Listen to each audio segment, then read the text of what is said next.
할렐루야. 네, 할렐루야. 네, 우리 주님을 찬양합니다. 오늘 읽으신 말씀은 구약성경 예레미야 38장 1절에서 13절까지의 말씀인데요. 우리 1절 보시면 이렇게 적고 있습니다. mat단의 아들 스바디아 그리고 그데아랴, 유갈, 바술이 예레미야의 예언을 들어본 거예요. 예레미야가 모든 백성이 이르는 말을 들었는데 그 내용이 뭡니까? 2절에 여호와께서 이와 같이 말씀하시되 이 성에 머무는 자는 칼과 기근과 전염병에 죽으리라. 그러나 갈대아인에게 항복하는 자는 살리니 그는 노량물을 얻음같이 자기의 목숨을 건지리라.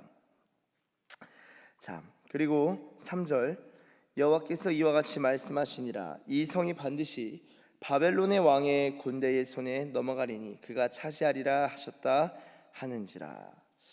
자, 여러분, 예레미야가 예언을 합니다. 모든 백성한테 예언을 하는데 이 유다의 고관들이 그 내용을 듣는 거예요. 그 내용을 듣고 심기가 불편해졌습니다. 왜냐?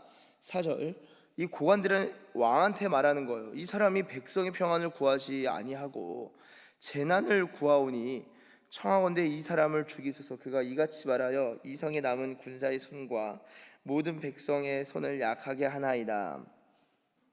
예언자면은 선지자면은 평안을 구해야지 재난을 구하니까 이 사람 말이 안 되는데 거짓 선지자다, 참된 선지자 아닌 것 같다, 자꾸 재난을 선포하니까 우리 백성의 사기가 얼마나 떨어지겠냐. 그러니까 죽이소서. 그래서 약하게 합니다 라고 이야기를 하는데요. 자, 여러분, 이 말에 엄청난 예언에 덫이 있는 거예요. 이게 뭐냐면은 하나님이면 당연히 나 사랑해야지, 이런 거죠. 하나님이면 당연히 나한테 복 줘야지, 하나님이면 나한테 은혜 줘야지, 하나님이면 우리한테 평안을 줘야지. 그러니까 하나님을, 제가 늘 말씀드리지만 하나님과 평안이 있으면 하나님을 우선해서 생각하는 것이 아니라 평안을 우선해서 생각하는 거예요. 그래서 평안이라는 렌즈를 가지고 하나님을 거기다가 그 렌즈를 가지고 들여다보는 거예요. 평안이 아닌 요소들을 다 제거해 버리는 겁니다.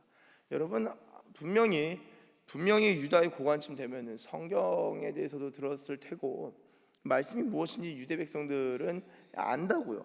그런데도 불구하고 하나님은 복의 하나님이지 저주의 하나님은 아니다라는 거예요. 신명기 28장을 보시면은 여호와께서 복을 선포하시고 또한 저주를 선포하시는데 이 복과 저주의 분량의 비율이 대략 3분의 1, 3배 차이가 납니다. 복이 많을까요? 저주의 내용이 많을까요? 저주의 내용이 훨씬 많아요. 압도적으로 많습니다. 왜 그럴까요?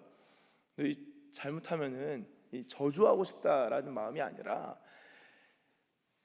진짜 잘못하지 말라는 거예요. 잘못하지 말라는 겁니다. 여러분, 이 고관들이 이 예언자의 예언을 듣고 이 사람을 죽이자 이야기하는데요. 좀 웃깁니다. 왕의 반응이 되게 웃겨요. 5절에 시드기야가 어떻게 대답을 하냐면요, 시드기야 왕이 이르되 보라, 그가 너희 손 안에 있느니라. 너희 마음대로 하라는 말이죠. 왕은 조금도 너희를 거스를 수 없느니라 하는지라. 여러분, 왜 시드기야가 이렇게 말합니까? 분명히 37장에서는 예레미야가 요청할 때 예레미야를 또 끄집어내 줘요. 그리고 예레미야한테 조용히 가서 예언이 뭐냐라고 물어보기도 합니다. 그런데 이 고관들이 저 사람 죽이자라고 하니까 그 왕은 조금도 너희를 거스를 수 없어. 너희 마음대로 해. 이게 무슨 말입니까? 왕이 힘이 없다는 거예요. 왕의 권세와 권력이 없다는 겁니다. 왜 그럴까요? 이 왕은 시드기야는 바벨론에서 세운 거잖아요. 바벨론에서 저 제국에서 세운 것이고 유다 고관들은 친 바벨론이었을까요? 친 애굽이었을까요? 당연히 친 애굽입니다. 왜냐하면 지금 바벨론이 먹으려고 하는 것에 있어서 평안을 자꾸 이야기한다는 것은 애굽과 손을 잡고 평안하거나 아니면 애굽도 아니고 바벨론도 아니고 그냥 이 자체로 평안을 이야기할 수 있는데요. 여러분, 이 고관들은 아마 다윗 시대부터 지금 1절에 누구의 아들, mat단의 아들 스바디아, 바술의 아들 그다랴. 여러분, 성경에 이름이 적힌 것은 사실 대단한 영광이죠. 물론 그게 악인의 이름도 적혀 있긴 하지만 누구의 아들이라고 적혀 있다는 것은 그 누구를 딱 들었을 때 다 그 사람 다 안다는 거예요. 그러니까 이 스바디아, 그다랴, 유갈, 바술이 예레미야의 예언을 들었는데 이들이 누구 아들인지 적고 있다는 것은 그들의 아버지들도 이스라엘 백성들이 딱 유다 백성들이 딱 들었을 때 그분 그럴 만한 분이라는 거예요. 예를 들어 이재용 씨라고 하면 다 알죠. 근데 이건희의 아들 이재용 씨라고 하면은 또 다 알잖아요. 이병철 하면 또 다 알잖아요. 누구의 아들이다라고 할 때 이 사람들도 꽤나 유명한 유력자였을 것이다라는 것을 생각해 볼 수 있고요. 그렇게 볼 때 이들 유다의 고관들은 지금 왕한테 막 예레미야를 죽이자라고 말하는 이 고관들은 그 집안 대대로 고관의 지위를 가지고 있는 고위직의 관직을 가지고 있는 아주 유력한 가문이라는 것이죠. 그렇게 보니까 시드기야가 우스운 거예요. 왕이긴 해도 이거 우스운 거예요. 이거 뭐 그냥 바벨론에 갖다 세웠잖아. 너 정통성 있어? 너 다윗 물론 이제 요시아의 아들이긴 하지만 네가 뭐가 그렇게 대단해? 이런 마음이 있는 거죠. 그러니까 예레미야 저 사람 죽여버리자라고 하니까 왕이 여러분들 손에 있습니다. 저는 여러분들을 조금도 거스를 수 없습니다. 라고 하는 거예요. 자, 여러분 저는요 이 왕이란 무엇이냐라고 할 때 잠언 21장 1절을 상당히 중요하게 생각을 합니다. 이 잠언 21장 1절을 보시면 이렇게 기록되어 있는데요. 왕의 마음이 여호와의 손에 있음이 마치 본물과 같아서 그가 임의로 인도하시느니라. 이것을 세번역으로 보면요. 잠언 21장 1절 세번역. 왕의 마음은 흐르는 물줄기 같아서 주님의 손 안에 있다. 주님께서 원하시는 대로 왕을 이끄신다. 아멘. 저는 이 말씀을 있는 그대로 믿습니다. 그렇게 볼 때 시드기야는요, 시드기야 왕의 마음도 사실 하나님 손에 있는 것 아닌가요? 제가 볼 때는 하나님 손 안에 있어요. 자, 그런데 시드기야가 이 줏대 없이 중심 없이 왕은요 이 결정권자라고요. 제가 예전에 그 미국 대통령이 미국 공군 사관학교에서 커맨스먼트라고 하죠. 졸업식에 연설을 하는 걸 봤어요. 근데 보니까 이게 멋있더라고요. 뭐라고 하냐면 자기가 미국의 국군 통수권자로서 사관학교에서 페널티를 받은 사람들이 있고 아직 on restriction 아직 뭐라고 하죠? 징계를 받아가지고 이제 어려운 것이 있는데 자기 국군 통수권자로서 제가 한마디 합니다. 여러분들을 다 사면합니다. 용서합니다. 하니까 와 해서 막 이러더라고요. 한마디로 다 그냥 다 끝낸 거예요. 그래서 야 이게 뭐 멋있네 그런 적이 보면서 그런 생각을 한 적이 있는데요. 여러분 왕이 결정을 해야 되는데 이 사람이 와서 말하면 그렇게 하시죠. 이 사람이 와서 또 얘기하면 그렇죠. 왜 그러냐? 지금 왕의 고관들이 그렇게 말하는데요. 6절 보세요. 그들이 예레미야를 끌어다가 감옥들에 있는 왕의 아들 말기야의 구덩이에 던져 넣을 때 예레미야를 줄로 달아 내렸는데 그 구덩이에는 물이 없고 진창뿐이므로 예레미야가 진창 속에 빠졌습니다. 자, 그런데 이거를 전체적으로 보고 7절 왕국 내시 구스인이면 어디죠? 에티오피아입니다. 에티오피아가 당시에는 성경에 구스로 기록되어 있는데요. 에벤 멜렉이 그들이 예레미야를 구덩이에 던져 넣었음을 듣습니다. 그때 왕이 베냐민 문에 앉았더니 에벤 멜렉이 왕궁에서 나와서 왕께 아뢰어 이르되 내 주 왕이여 저 사람들이 선지자 예레미야에게 행한 모든 일은 악하니이다. 성중에 떡이 떨어졌거늘 그들이 그를 구덩이에 던져 넣었으니 그가 거기서 굶어 죽으리이다 하니. 자, 예레미야에게 행한 모든 일은 악하다. 그러면서 이거 악하고 이거 옳지 않습니다라고 하니까 10절에 에벤멜렉에게 명령을 합니다. 너는 여기서 30명을 데리고 가서 선지자 예레미야가 죽기 전에 그를 구덩이에서 끌어내라. 결국엔 이제 끌어냅니다. 13절 보시면은 그들이 줄로 예레미야를 구덩이에서 끌어낸지라 예레미야가 시위대들에 머무니라.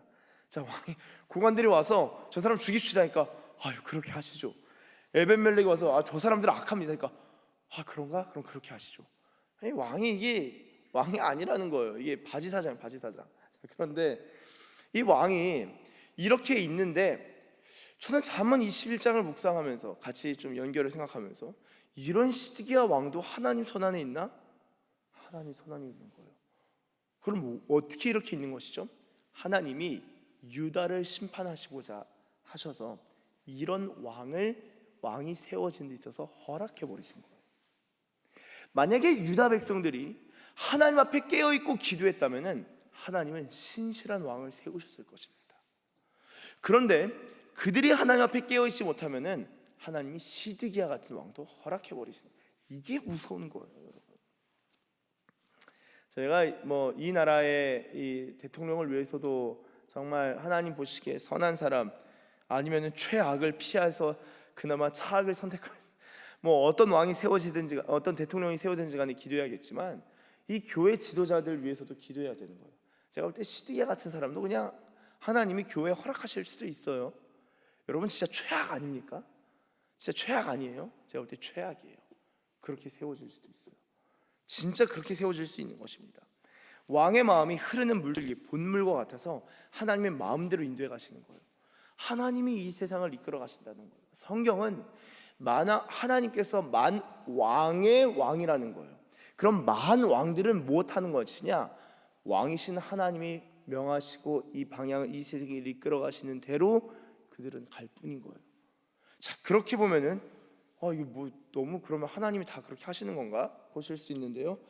자, 예레미야의 이 생존의 문제를 두고 유다 고관과 에벤멜렉 그리고 시드기야가 생각과 결정이 다 달라요. 근데 예레미야를 생각해 보자고요. 여호와께서 말씀하시되 여호와께서 이르시기를, 그럼 여호와의 예언을 받아서 선포하는 거잖아요. 근데 제가 어제도 말씀드렸지만 예레미야 개인에게 있어서 개인에게 주시는 말씀은 뭐 보이지가 않아요. 그리고 예레미야가 자기가 진창에 빠질지 아니면 그래도 누군가 와서 구해줄지 그 내용은 없는 거예요. 자기가 어떻게 될지는 사실 잘 모릅니다. 이 사람 예레미야, 이 예언자 예레미야는 하나님의 말씀을 선포하지만 자신의 미래에 대해서는 사실 잘 모르는 것 같기도 해요. 어떤 면에서.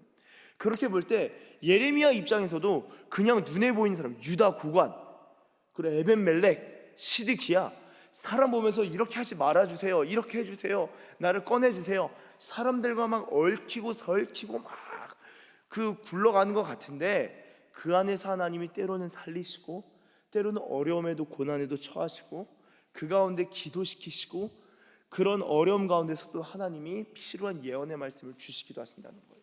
여러분, 하나님은요 하나님의 뜻을 이루어 가시는 분이세요. 하나님은요 하나님의 나라를 세워 가시는 분이세요. 이것을 기억하셔야 됩니다. 그럼 우리의 삶, 우리 개인 철저하게 우리 한 사람 한 사람 개인의 삶을 어떻게 살아가는 것이 가장 지혜로울까요?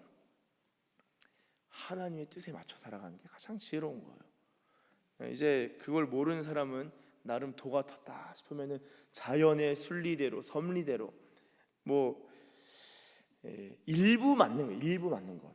하나님이 이끄시는 대로 살아가는 삶 가운데는요, 이 흐르는 이 방향에 따라, 그리고 문이 열리면은 제가 이제 어떤 제 원로 목사님, 제 할아버지 목사님이, 저 이제 할아버지 목사님이라고 표현하는데 저한테 이렇게 얘기하시는 거예요. 목사님, 저 이렇게 군에 있을까요? 아니면 어떻게 하면 좋겠습니까? 뭐 이런 저런 것. 저희 뭐 또 이제 저희 부모님께도 여쭤보고, 저희 어떤 영적 어머니께도 여쭤보고, 또 어른들께도 여쭤보고 하는데 그 할아버지 목사님 뭐라고 하시냐면은 그거 고민할 필요 없다. 그 때가 되면은 열리는 방향이 있을 텐데 열린 문으로 그냥 들어가면 된다. 쉽더라고요. 되는 것대로 그냥 살아라. 하나님 알아서 인도하시고 네가 하나님 앞에 엎드려 있으면 된다. 저희 뭐 영적 어머니도 늘 이제 본사님이신데 그런 말씀하셔요. 그런 거 지금부터 걱정하지 마. 지금부터 그 때 되면 하나님 인도하시니까 지금부터 걱정할 필요 없고 그때 되면 어련히 알아서 인도해 주시니까 그런 거 걱정할 필요 없다. 늘 이렇게 말씀해 주시는데요. 그렇게 볼 때 그냥 하나님 인도하신 대로 살아가는 거예요. 자, 그런데 때로는 하나님이 인도해 주시는 것 같기도 하지만 이 예레미야 38장의 예레미야라고 생각해 보세요. 이게 주님이 인도하시는 건지 아닌지 이거 뭐 어렵거든요. 막 얽히고 설키고 막 빠졌다가 나왔다가 죽이라고 했다가 막 살아났다가 어제 같은 경우는 얼른 자기 땅 기업물을 사러 가는데 길 막히고 장난 아니잖아요. 이거 뭐 하나님이 인도하시면 어떻게 느끼겠습니까? 이런 상황에서. 자, 그런데요, 이런 상황일지라도 왕이 줏대 없이 판단하는 것 때문에 뭐 저런 왕이 다 있어 싶을지라도 여러분, 하나님의 뜻에 주파수를 맞춰가지고 살아가는 것이 가장 지혜로운 삶이에요. 그리고 그 뜻이 무엇인지를 구하고 하나님이 인도하시는 대로, 때로는 그 예언의 말씀을 선포하면은 너 왜 평안이 아니라 재앙을 구하냐? 네가 예언자 맞아? 하는 소리를 들을지라도 하나님 뜻대로 살아가는 것이 가장 지혜롭고 그리고 가장 안전한 거예요. 재난을 선포하는 것 같지만 그 예언의 말씀이 내 마음에 좋든 싫든 그것이 하나님의 말씀이라면 순종하는 것이 가장 안전한 거예요. 그래서 예전에 어떤 케냐 선교사님이 그런 말씀을 하셨어요. 선교사로 나갈 때, 이분이 여성이시고 하니까 이 순복음교회 계열이셔요. 오순절 계열이신데 선교사 나가기 전에 이제 면접을 하는데 목사님이 이렇게 질문하신 거예요. 아니, 그 여성으로서 그 케냐 뭐 아프리카 지역에 또 분쟁 지역도 있고 한데 무섭지 않냐? 에? 무섭지 않냐? 그리고 거기서 어떻게 괜찮겠냐? 라고 하니까 그 선교사님이 뭐라고 대답하셨냐면은 그 코스타 강사이시기도 하시고 유명하세요. 이렇게 대답하셨다고 해요. 아프리카라서 위험하고 한국이라서 안전하고 그런 게 아니라 하나님이 있는 곳이 안전한 것이고 하나님 없는 곳이 안전하지 않은 것입니다. 그리고 제 개인에게 있어서 안전한 곳은 주님이 부르신 자리가 안전한 거지, 부르시지 않는 자리에 있는 것은 그 완전 위험한 자리입니다. 근데 주님이 저를 부르셨기 때문에 저는 저기가 안전한 거예요. 그래서 목사님이 선교사 보내야겠군요, 합격해서. 그래서 케냐 선교사 가서 사역하시고 자녀도 입양해서 애들을 다 아들 딸처럼 아프리카, 그래서 거기서 또 입양해서 키우는 자녀도 있고, 하여튼 그렇게 살아가신 선교사님이신데, 여러분, 어디가 안전한 것이고 무엇이 안전한 것이고 무엇이 진정한 샬롬입니까? 입술에서 말하는 샬롬 샬롬 말해야지 샬롬이 아니라 진짜 주님이 샬롬을 주셔야지, 주님이 부르신 자리가 샬롬이지, 그리고 또한 하나님의 뜻에 주파수를 맞추는 게 샬롬이지 다른 게 샬롬이 아닙니다. 사랑하는 여러분, 저희가 하나님께서 우리를 사랑하시고 우리의 삶을 인도해 가시는 과정 가운데서는 때로는 하나님이 인도하신 게 뭔지를 모르는 것 같고, 막 유다 고관들 에벤멜렉 시드기야 도대체 누구 판단에마다 이 사람들 한마디마다 예레미야가 진창에 빠졌다가 나왔다가 도망갔다가 잡혔다가 장난이 힘듭니다. 그런데 그 가운데서도 예레미야는 하나님의 마음을 구하는 사람이었고 하나님의 마음에 주파수를 맞춘 사람이었습니다. 그 삶이 어렵든지 힘들든지 살았든지 간에요. 여러분, 그렇게 하나님이 그런 상황 가운데서도 말씀을 보내시고 그를 인도하는 것을 볼 수 있습니다. 사랑하는 여러분, 이러한 우리 현실의 삶이 때로는 얽히고 설키고 다 이해할 수 없을지라도 하나님은 그 상황 가운데서도 하나님의 일들을 이루어 가시고, 하나님은 안전하게 살 자들을 안전하게 살게 하시고, 또한 하나님께서는 그 가운데서도 자기의 것을 취할 수 있을 은혜도 주시기도 하시고요. 시드기야가 뭐 하나님이 인도하시지만 하나님은 시드기야조차도 하나님의 뜻대로 주시기도 하시고 인도하시기도 하시고 쓰시기도 하시는 거예요. 선악간에 하나님이 알아서 다 쓰시는 겁니다. 그래서 저희가 그렇게 하나님께서 하나님의 뜻을 이루어가시고 하나님 나라를 세우시는 분이시라면 오늘 우리도 그 하나님의 뜻에 맞추고 하나님의 나라에 마음을 두고 살아갈 수 있는 그런 지혜자들, 하나님의 백성들, 하나님의 사람들 되시기를 예수님의 이름으로 축복합니다. 기도하겠습니다. 하나님, 감사합니다. 하나님, 이 얽히고 설키는 현실 속에서도 하나님께서 일하시고, 때로는 하나님이 보이지 않고 하나님의 뜻이, 하나님의 인도하심이 무엇인지 모르지만 그럼에도 성경을 읽고 하나님의 말씀을 대면하며 나아갈 때 이러한 상황 가운데서도 하나님은 하나님의 일을 하시고 하나님의 뜻을 이루어 가시고 또한 하나님께서 살 길을 열어 가시는 것을 하나님 오늘 말씀을 통하여 확인하게 그리고 살펴보게 됩니다. 하나님, 정말 기도의 사람 예레미야조차도 하나님의 말씀을 받고 또한 하나님의 말씀을 선포하는데, 그런 과정 가운데서 자신의 이 어려움들을 다 알지는 못하고 다 이해할 수 없는 그런 상황인 것을 보게 됩니다. 그러나 주님, 예레미야가 그렇게 하나님의 마음을 받고 하나님의 마음을 구하고 살아갔던 것처럼 오늘 우리도 하나님의 사람들로서 살아가면서 하나님의 마음을 구하고 하나님의 마음을 받는 그러한 하나님의 사람들 되게 하여 주시옵소서.